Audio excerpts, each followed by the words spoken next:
And welcome back to Sports on Tap, part of the NEO Sports Insiders Network. I'm Rob Trent. We have Josh Jeffy here. We're live from Z's Cream and Bean in Hinckley, Ohio. And as Ed Dick would say, it borders four cities, Josh Jeffy. Brunswick, Hinckley, Yep. North Orleans, Yep. and Strongsville. Yes. It's right in the middle of everything, really. It's a perfect location. And they have probably the best ice cream in town. Right now I have a chocolate milkshake that is absolutely amazing. I finished my strawberry milkshake a long time ago. And your kids were up here. They seem to enjoy their ice cream. Yeah, they enjoy coming up here. They get excited when we are broadcasting live from Z's Cream and Bean. That gives them an excuse to come up and get some ice cream. Yeah, my mom and brother are enjoying some ice cream over there. My mom's eating her twist, and Jeff, I don't know what he's eating. I think it's peanut butter cup. That's usually his fave. Cookie dough today. And it looks like he's enjoying it. Actually, it looks like he's enjoying that way too much. Good thing we are on the radio or on the computer and you can't see that because it may not be safe for children to watch. Well, in this segment, we're going to talk a little bit about the Cleveland Browns football. And it's their last preseason game tonight. Mm-hmm. And, you know, I think it's safe to say there's been some pretty big moves so far in this offseason when you look at the Browns. And Paul Kruger was one that was let go. I guess you could say he's a linebacker. I thought he was more of a defensive end when he first came here, but they switched him to linebacker. Right. Got picked up by New Orleans already. Mm-hmm. And there's been some other, Travis Coons, I thought, had a really good year kicking for the Browns. He was also let go. So Patrick Murray actually won the kicking job. What did you think about that? We don't really give credit to kickers, but Travis Coons, I thought, had a really good year for a rookie last year. Yeah, he hit his first 18 field goals to start his career. That, I believe, is an NFL record. But, I guess with this team, how things are going, everything is kind of up in the air. And obviously, Coons wasn't a Hugh Jackson guy last year, or it wasn't a Hugh Jackson guy this year, and they decided to go in a different direction. Paul Kruger was a little more surprising, just because you think, he didn't have 2 years ago, he had a really good year, 11.5 sacks. Last year, not so much, but he played out of position. And I thought, personally, that with Ray Horton coming in, they were going to put him in the right position. And he was going to be a productive outside linebacker like he was a couple years ago. But as we see now, wasn't meant to be. And I kind of mentioned it earlier in the show. When it comes to the Browns, expectations are, for me, very low. This is not a rebuild program here with the Browns. It's a total build. They are starting to build from scratch. I was wondering where you were going to go with that because I was going to say a lot of people will say, this is rebuilt. How can you really rebuild something when there was really nothing to begin with? Hopefully the Browns have the right coach. That's what it needs to start with. And they got a bunch of draft picks the next few years, at least next year and the year after. They got a lot. And they got high draft picks. And the important thing now is to hit on those draft picks. Obviously, that has been something that the past regimes for the Browns have not been able to do. Heck, past regimes haven't been able to stick around for very long either. But I'm hoping, I'm very hopeful that this regime does stick around. Hugh Jackson does see his full length of his contract and possibly even an extension after that. That's what you need to see.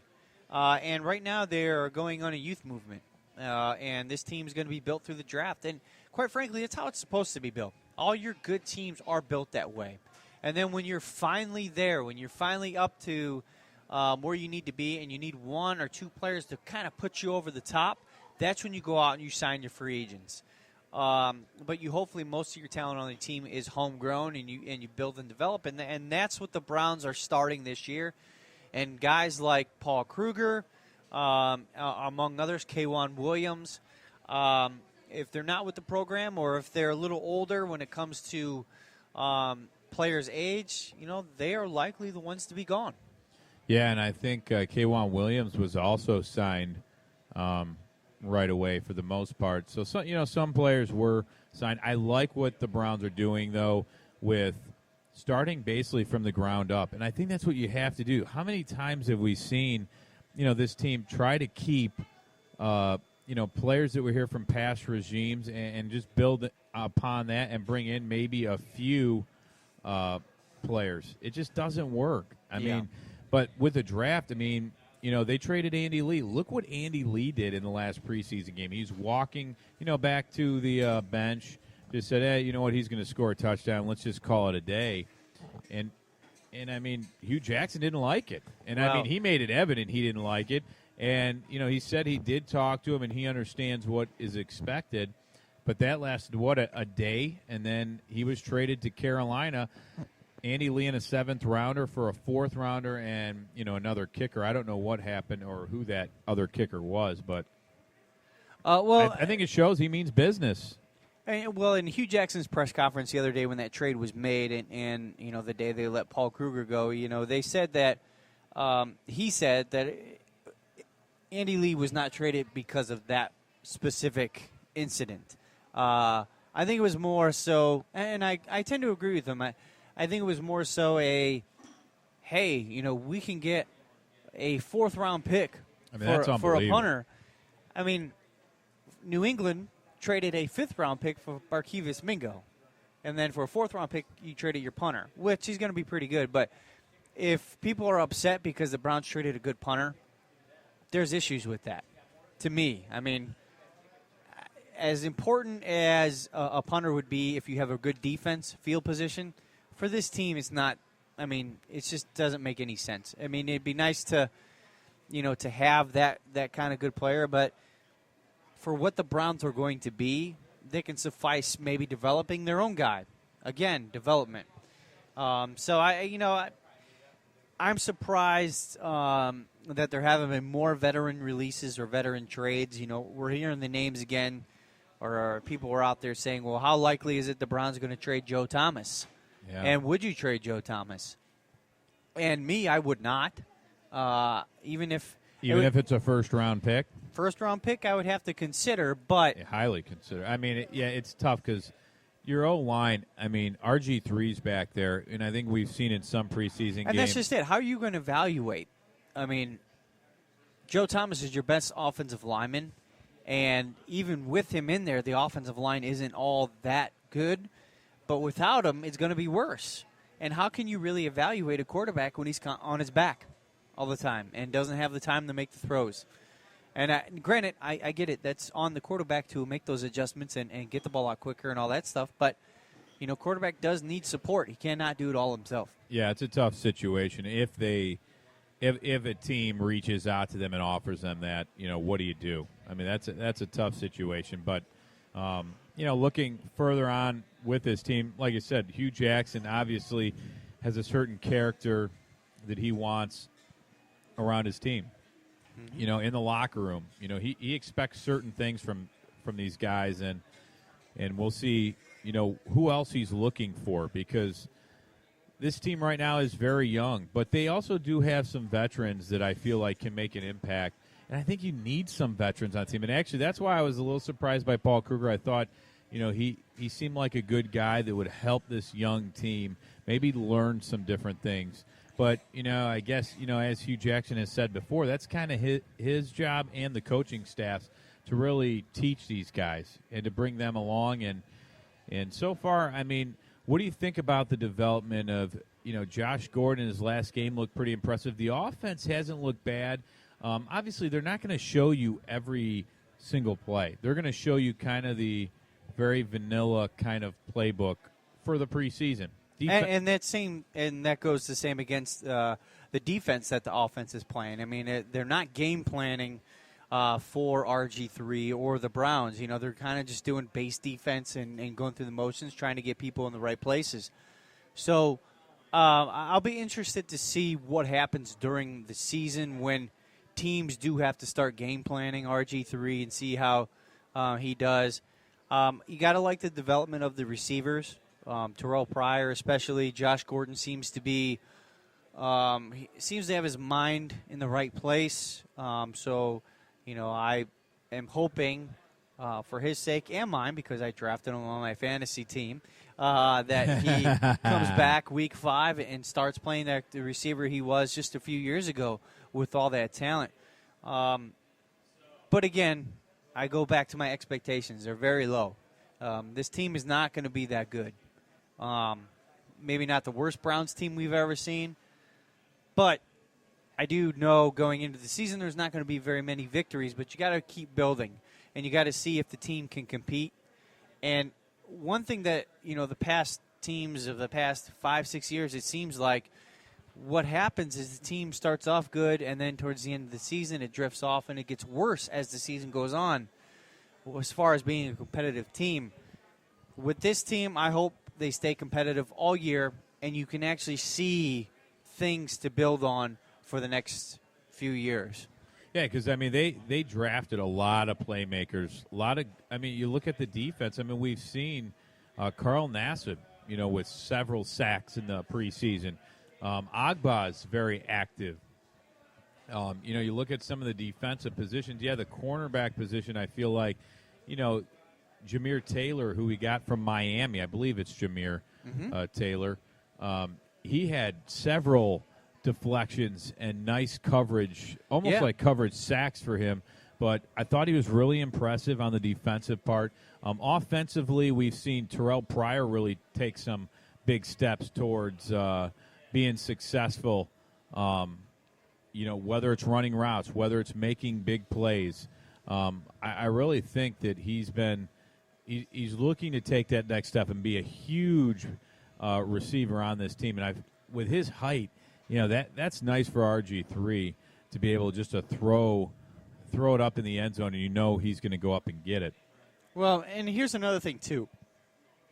Terrell Pryor has showed a lot in the preseason, but you have to remember it's the preseason. Yeah. I think what happens with a lot of Browns fans, just from, and again, my opinion, what I hear from people on sports radio, what I see on Twitter, Facebook, people get really too excited, and you got to look at the big picture here. Yes, he's improved, and that's great, but he still has a lot of work to do.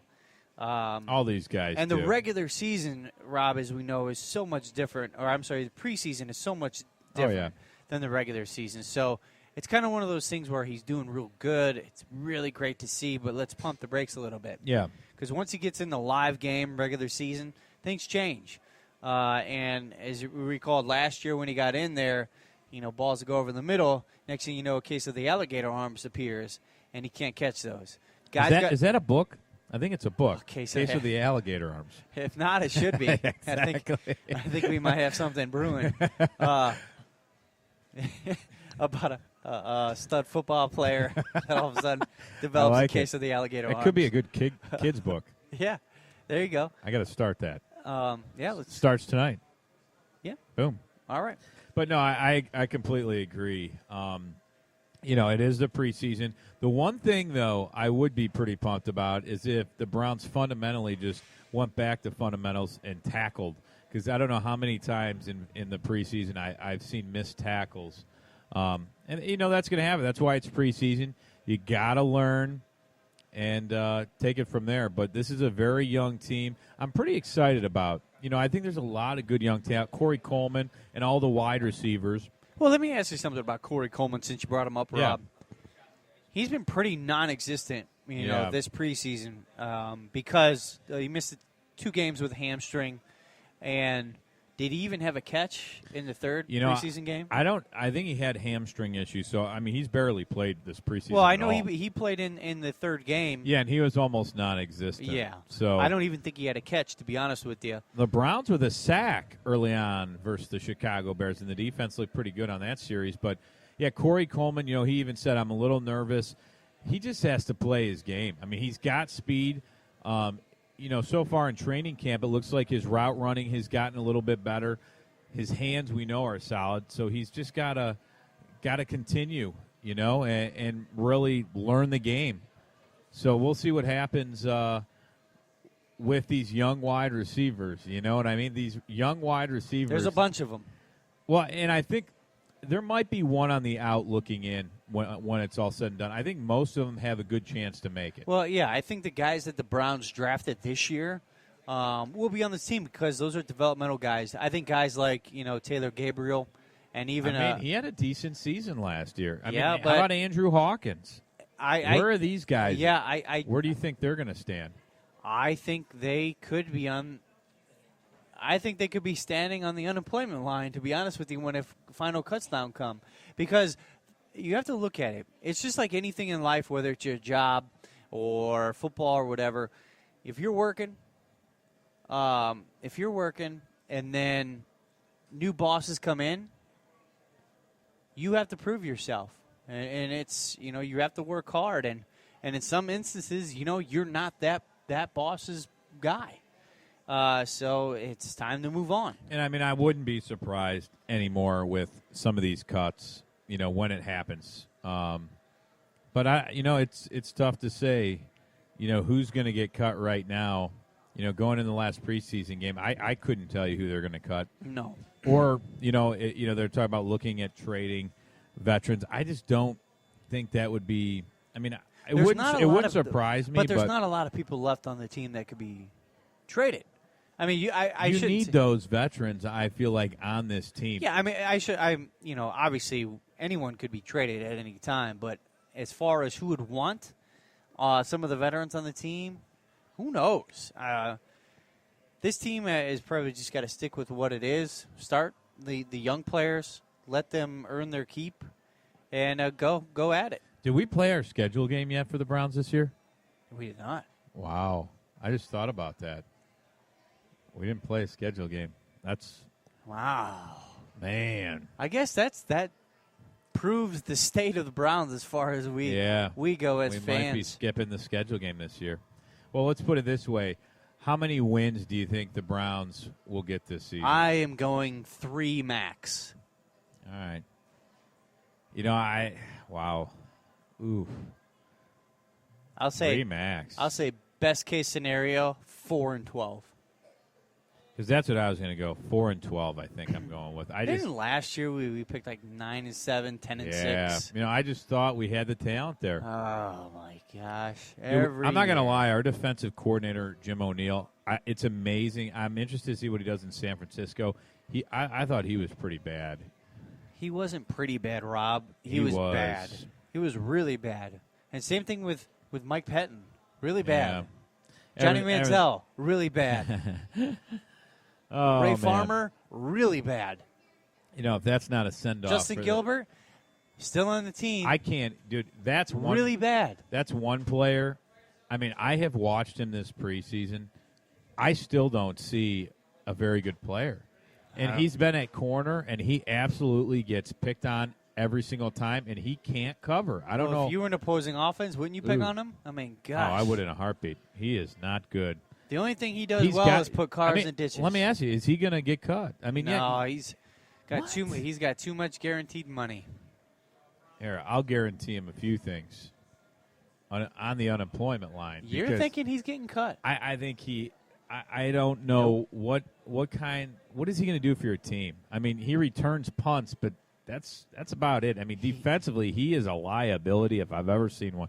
I think I could go out there and play better defense than he can, and that's not saying anything at all because I would get burned everywhere. So, and as we're talking right now, Corey Coleman went up. Granted, it was a high throw. Missed the ball, though. Yeah, it did look pretty high. But, all right, any last thoughts on the Cleveland Browns? Their last preseason game. Then the regular season begins. What is it, in Philadelphia? Yep, Philadelphia, September 11th. Will we have the chance to see who could have been Carson Wentz? No, he's not playing. I haven't even seen how he's done in the preseason. Well, he's actually hasn't been playing because he's had a couple broken ribs that he sustained in the first preseason game. Wow. So it's a Sam Bradford show in Philadelphia for a while. I'll tell you what, if that doesn't pan out for the Eagles, it's early. I hope it doesn't because we have their first-round pick. Yeah, I want them to be really bad this year. Maybe that's win number 1 for the Browns. Who knows? We'll see. All right, we're Sports on 10, part of the NEO Sports Insiders Network, at SOT Podcast on Twitter. We're also on Facebook, iTunes, YouTube. We're everywhere. All right, we're live from Z's Cream and Bean in Hinckley, Ohio. Rob Troutman and Josh Jeffy with you. We'll step away, take a short break. When we come back, we'll talk a little bit of high school football and also talk to Colette Fine of Team Strongsville. All coming up. More Sports on Tap. Are the NEO Sports Insiders Network. I'd rather stay and watch the waves move the sand beneath my feet. Reggae